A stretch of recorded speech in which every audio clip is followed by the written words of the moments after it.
मेरा नाम मोहम्मद नबी। कहाँ के रहने वाले हैं? मैं उत्तराखंड स्टेट जिला नैनीताल का हल्द्वानी का रहने वाला हूँ। क्या कहेंगे, इस अधिवेशन के बहुत सारे वीडियोस जो है वायरल हो रहे हैं कि कैसे जो है नफरत की जो है भावना जो है वो यहाँ से निकल रही है, बांटने का प्रयास किया जा रहा है। जी जी, इस अधिवेशन के बारे में इतना कहना चाहूँगा कि हमारे अधिवेशन में और जो हमारे उलेमा थे उन्होंने यहाँ से एक संदेश दिया है, और वो संदेश ये है कि हमारे भारतीय संविधान में सेक्शन 14 में जो सबको समानता का अधिकार दिया गया है, इसलिए हमारे देश में रहने वाला हर हिंदू, मुस्लिम, सिख, ईसाई और जितने भी लोग हमारे हिंदुस्तान में रहते हैं वो सभी भारत के नागरिक हैं, और उनको अपने अपने कल्चर, अपनी संस्कृति, अपने मज़हब के अनुसार यहाँ पर रहने का पूरा अधिकार है। तो सेक्शन 14 में जो अधिकार दिए गए हैं, तो इसका उद्देश्य ये है कि हम इस चीज़ को आत्मसात करें कि हम एक भारत के नागरिक हैं और हमें हमारा देश सबसे ज़्यादा कीमती है। हम ऐसा कोई कार्य न करें जो समाज में नफरत बांटे। नफरत नहीं बंटनी चाहिए, अच्छी बात आपने कही, लेकिन यहाँ पर कहा गया कि शिक्षा का भगवाकरण हो रहा है, ऐसा नहीं होना चाहिए। देखिए, इस बारे में तो ये उन्होंने ये बात किस बात को कह कर कही है कि शिक्षा का भगवाकरण नहीं होना चाहिए, ये तो वो बता सकते हैं। हमारे जो उलेमा हैं उन्होंने जो मंच से जो बयान दिया है उसके पीछे क्या उनकी नीति है, क्या एक निर्णय रहा है, वही देश समझना चाहता है, क्योंकि बहुत वायरल हो रहे हैं वीडियोस अब यहाँ। कोई दिक्कत नहीं है। वो उन्होंने किस परिप्रेक्ष्य में ये बात कही है कि शिक्षा का भगवा वो हो रहा है, उन्होंने किन किन स्थितियों को देखते हुए, किन परिस्थितियों में ये बात कही, इस बारे में आ रहा है कि संस्कृति को थोपा जा रहा है। हमारा ये मानना है कि हिंदुस्तान की आज़ादी में भारत में रहने वाला हर व्यक्ति जो भी किसी भी धर्म, जाति, समुदाय का है, उन सभी ने मिलकर हिंदुस्तान की आज़ादी में पूरा योगदान दिया, कुर्बानियाँ दी हैं।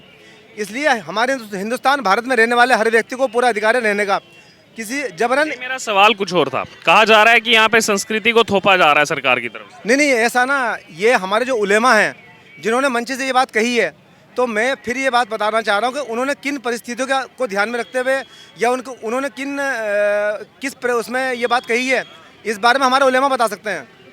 लेकिन हमारा ये मानना, सब लोग इतनी भारी मात्रा में यहाँ मौजूद थे, इतनी भारी संख्या। जी जी जी जी, आप नहीं समझ पाए क्या कहना चाह रहे हो? नहीं, हमारा तो मुख्य उद्देश्य जो था यही था कि हमें भारत के हर नागरिक को ये सोचना है कि हर भारत के नागरिक को, जो कि हमारा भारत देश है, जब तक हम सभी लोग एकजुट होकर नहीं रहेंगे, जैसे कि आजकल की परिस्थितियाँ पूरे विश्व में चल रही हैं, हमारे देश भारत को जो है नीचे झुकाने की या पीछे करने की जो देश में अलग अलग राज्यों, अलग अलग मुल्कों में चल रही है, हमें सभी लोगों को एकजुट होकर, सभी धर्म, जाति, संप्रदाय के लोगों को एकजुट होकर हमें आगे लाना है और अपने देश भारत विकास को जो है अगर दुनिया के विकसित देशों की श्रेणी में सबसे ऊपर लाना है। इसके लिए हम इस उद्देश्य के साथ यहाँ जुड़े हैं कि हम जितने भी लोग हैं भारतवासी। आपको भी की सरकार में हो रहा है? देखिए, media, social media, print media, इन चीज़ों में आप खुद देख सकते हैं। इसमें आप मुझसे यही बात क्यों पूछ रहे हैं कि क्या हो सकता है? जनता के नाते, जनता के नाते तो ऐसा ना, कहीं पर हमें इस बात का लगने लगा है कि एक विशेष वर्गों को निशाना बनाया जा रहा है, एक विशेष वर्ग के खिलाफ जो है कोई ना कोई कानून इस तरीके से लाया जा रहे हैं कि ताकि उनको हतोत्साहित किया जा सके, उनको परेशान किया जा सके। जैसे? लेकिन हम जो है इससे डरने वाले नहीं हैं। ऐसे कौन सा कानून? कई हैं, जैसे आपने अभी इसमें देखा होगा, अभी इसमें बताया होगा आपको, जो आज आखिर जो कार्यक्रम था इसमें पूरी विस्तार से बात रखी गई है। कौन सा कानून? कानून के बारे में तो मैं आपको पूरी बात अभी नहीं बता सकता, लेकिन अभी आपने कहा कानून हमें जो है निशाना बनाया जा रहा है, अब आप कह रहे हैं कानून के बारे में मैं नहीं बता सकता। ऐसा ना, कई चीज़ें हैं, जैसे कि 3 तलाक को लेकर हुआ था, कानून बनाया गया था। वो गलत है क्या? 3 तलाक को लेकर उसमें कुछ लोग जो पीड़ित पक्ष थे जो कोर्ट में गए थे, उसके बाद अधिकांश लोग उससे परेशान हुए। कई पीड़ित पक्ष तो कोर्ट में जाएगा ना अपने आप को अपने। मेरी बात सुनिए आप, मैं उत्तराखंड राज्य से हूँ और मैं उत्तराखंड राज्य से वहाँ माननीय पुष्कर सिंह धामी जी अच्छा कार्य कर रहे हैं, बट वहाँ पे अभी अंकिता भंडारी एक हत्याकांड, वहाँ मर्डर हुआ था। वनंतरा रेस्टोरेंट में एक महिला कर्मचारी के साथ ज्यादती हुई और वहाँ पर कई तरीके के लोगों ने प्रदर्शन किए।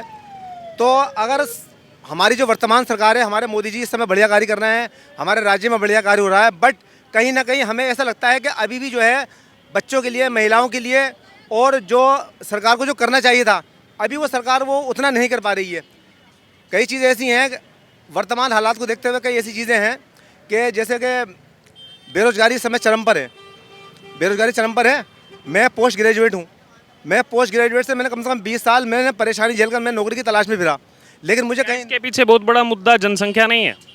देखिए, जनसंख्या अगर मुद्दा होता तो हमसे ज़्यादा जनसंख्या चाइना की है।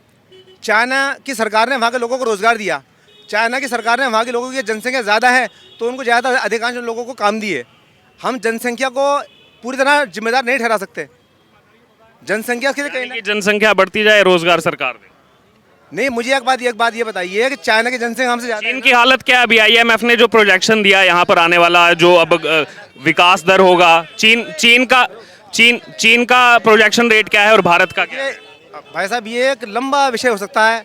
मैं आपके सामने प्रमाण रखूँ कि साहब यहाँ वहाँ पे ये हो रहा है, वहाँ पे ये हो रहा आरोप लगा देंगे लेकिन प्रमाण नहीं रखेंगे। है। नहीं, आप कह रहे हैं ना कि जनसंख्या, अगर जनसंख्या पे कंट्रोल कर लिया जाए, अभी चाइना के अंदर जो है अभी कम से कम 20 साल कई साल तक ये एक बच्चे का नियम था, लेकिन जब वहाँ की जो है जन्म मृत्यु दर का जो है सिस्टम बिगड़ा तो उन्होंने चाइना ने अब ये कहा कि जो है अधिक से अधिक बच्चे पैदा करिए, 2 बच्चे पैदा करिए, सरकार उसको जो है शिक्षा देगी, रोजगार देगी।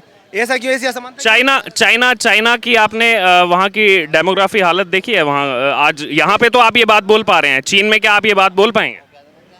देखिए ऐसा ना, चीन में आप ये बात नहीं बोल पाएंगे। ठीक है, हम चीन में ये बात नहीं बोल पाएंगे, लेकिन जहाँ तक मैं अपनी जिम्मेदारी समझता हूँ, मेरा जो उत्तरदायित्व, मेरा जो कर्तव्य है, मेरा कर्तव्य है कि अपने देश के प्रति और अपने संविधान के प्रति ईमानदार रहूँ और मैं अपने देश को विकासशील देशों की श्रेणी में करने के लिए जहाँ तक मैं कर सकता हूँ मैं ऐसा प्रयास करूँगा। उसके साथ साथ मेरा ये भी प्रयास रहेगा कि मेरे देश के अंदर, क्योंकि भारत देश जो है, भारत देश ये एक ऐसा मुल्क है कि जहाँ पर अलग अलग धर्म के लोग ज़्यादा रहते हैं। करीब 450 से ज़्यादा यहाँ बोलियाँ बोली जाती हैं, अलग अलग संप्रदाय के लोग यहाँ पर रहते हैं। ऐसा कल्चर पूरे विश्व में नहीं है कि जहाँ पर इतनी बड़ी तादाद में अलग अलग धर्मों के लोग रहते हों, अलग अलग परंपराओं के मानने वाले रहते हों, अलग अलग जातियों के मानने वाले रहते हों, फिर भी हमारा देश एक ऐसे गुलदस्ते की तरह है कि जिसके अंदर अलग अलग किस्म के फूल लगे हुए हैं। मेरा कहने का सिर्फ ये है कि अगर हम किसी भी गुलदस्ते से अगर हम फूल को तोड़ तोड़ के फेंकने लगे तो उस से फूल को तोड़ के फेंका जाए। मैं क्या कर रहा हूँ, उस फूल में से अगर हम फूल को तोड़ के फेंकने लगे तो फिर वो जो है उसमें सिर्फ गुलदस्ते में कांटे कांटे रह जाएंगे और कौन सा फूल तोड़ के फेंका? तो लिहाजा मैं अपनी बात को यहीं विराम देता हूँ। कौन सा फूल तोड़ के फेंका जा रहा है? शायरी तो अच्छी की आपने, बातें तो आप अच्छी करते हैं, लेकिन हाँ, लेकिन वही तो मैं पूछना चाह रहा हूँ, कौन सा जो है फूल तोड़ के वर्तमान हालात में हम किसी एक पर आरोप नहीं लगा सकते कि साहब ये इस फूल को तोड़ दिया, लेकिन परिस्थितियाँ ये बता रही हैं। मैं वही तो पूछ रहा हूँ, कौन सा फूल तोड़ा जा रहा है, बता दीजिए। ये बता रहे हैं कि हमें जो है सिर्फ इस समय एकजुट होकर रहना है। अगर हम ये मान लें हम किसी दूसरे मुल्क की बुराई करके कहेंगे कि साहब वहाँ पर तो ऐसा होता है, हम अपने आप को आगे नहीं लेके जा सकते। अगर हमें किसी की लकीर को छोड़ा, आईएमएफ की प्रोजेक्शन में पहले नंबर पर कौन सा देश है 2023-24? इस बारे में मुझे कोई जानकारी। भारत है। तो वही ना, जब जो आप बातें कर रहे हैं उसके साथ फैक्ट्स को रखना बहुत जरूरी है, तथ्यों को रखना बहुत। आप कह रहे हैं कि अगर हम एकजुट नहीं होंगे तो आगे कैसे बढ़ेंगे?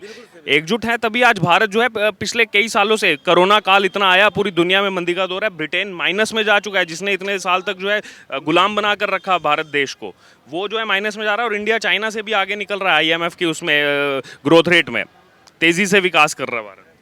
हाँ, तो इसमें हमारी जो है, हम मानते हैं इस बात को कि केंद्र सरकार में, राज्य में जो सरकारें हैं हमारी, तो वो जो है देश में अच्छा कार्य कर रही हैं और अपने देश हिंदुस्तान को विश्व के विकासशील देशों की श्रेणी में लाकर उन्होंने खड़ा कर दिया है। आज जो है हम देख सकते हैं कि रूस के मामले में जो यूक्रेन पे युद्ध हुआ, रूस ने युद्ध किया, तो उसमें हमारे माननीय प्रधानमंत्री जी ने कितने प्रयास किए। अभी तुर्की में और सीरिया में जो भूकंप आया तो वहाँ भी इन्होंने जो है इस बात के पहले भारत की टीम पहुंची जिसने रेस्क्यू ऑपरेशन शुरू किया, भारत की मदद की। इससे पहले अफगानिस्तान में जो है बाढ़ आई थी तो हमारे भारत देश ने भी जो है वहाँ के लोगों की मदद की। तो हमें इन यहीं पे आपने अपने सवाल का उत्तर खुद दे दिया। अगर सरकार के अंदर वो बदले की भावना होती, बांटने की राजनीति होती, तो तुर्की देश आपको पता है, सबको पता है कि उसमें क्या, हाँ ठीक है, कौन से समुदाय के ज़्यादा लोग रहते हैं। भारत सरकार ने सबसे पहले मानवता के नाम पर वहाँ पर जो है टीम को भेजा और टीम ने रेस्क्यू ऑपरेशन शुरू किया और लोगों को बचाने का काम शुरू किया। भारतीय वहाँ पर जो दल मौजूद है, हमें इस बात का फख्र होता है, हमें गर्व है इस बात का कि आज न केवल हिंदुस्तान में बल्कि पूरे विश्व में जो कई इस्लामिक जो मुल्क हैं, उन इस्लामिक मुल्कों में भी आज हमारे भारत के प्रधानमंत्री इतनी मजबूती से खड़े होते हैं और अपनी मजबूती से अपनी बात रखते हैं। हमें फ़ख्र होता है इस बात का कि आज विश्व पटल पर, आज पूरे वर्ल्ड लेवल पर, विश्व पटल पर हमारा देश भारत एक मजबूती के साथ खड़ा हुआ है। तो इसमें जो है